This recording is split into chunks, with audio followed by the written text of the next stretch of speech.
Ladies and gentlemen, please welcome Anita Dittman and Jan Markell.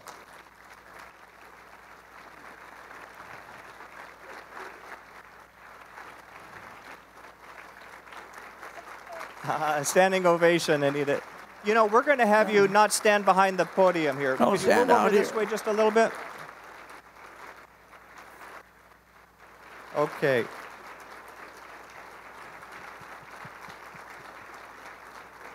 Hold the microphone to her chin, Rich. I want her to say a word.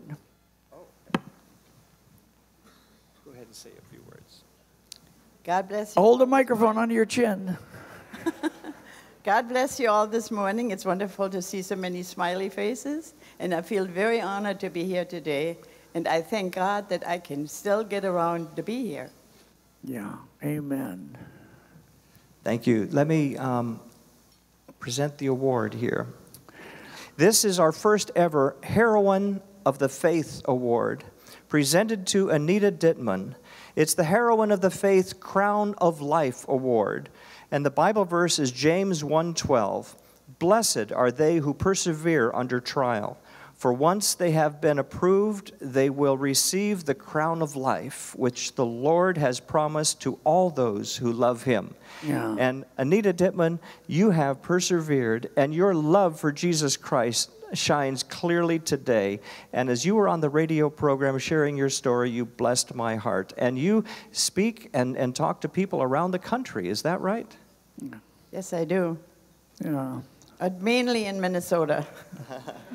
Mainly in Minnesota. Well, you have a much broader audience now, that's for sure. And Tell you Jan, what, when you're in Christian media, you're talking to all of America out of Minnesota, because you've been on my broadcast, and I'll tell you, we had a good time, and that was on our entire network. So you live in Minnesota, but you talk to America. let me just ask a question. And you were in the concentration camp.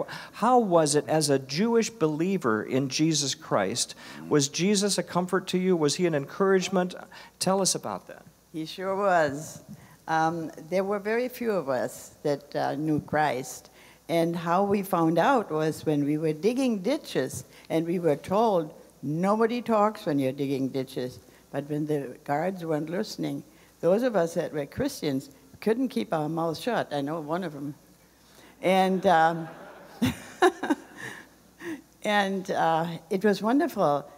We started a little group, and at night after work and after having our measly dinner, we had free time, and we spent sitting in the barn where they kept us and reciting verses. We allowed to keep our Bibles, and it was great. And we prayed for one another, and it gave us so much strength. And Anita, at that time you were 15, I think, 15 years old, little teenage girl. 17. 17. Okay, thank you, Anita. And Jan Markell, thank you for introducing us to Anita and helping to tell her story. Tell us also about WorldNetDaily and the books and the videos.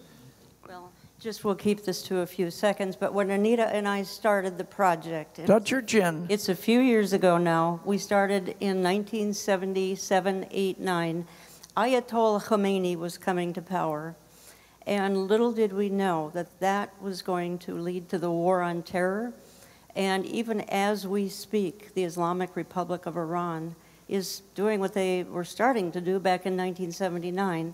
And I just want to ask all of you, please, to pray for Benjamin Netanyahu this Tuesday as he comes and appeals for his country to have this country stand with him. Yes. When we know much of this country is abandoning the nation of Israel. I want to thank Joseph Farah, George Escobar for having the vision to make this into an updated book, a film, and now they're telling me it will hopefully be, with funds raised appropriately, a full-length feature film in the coming days. See me about that, or Amen. Joseph Farah. Amen. And George, if you'll stand. Please. Now stand up, Joseph These two Farah. gentlemen here had the vision to make this come back to life after a number of years.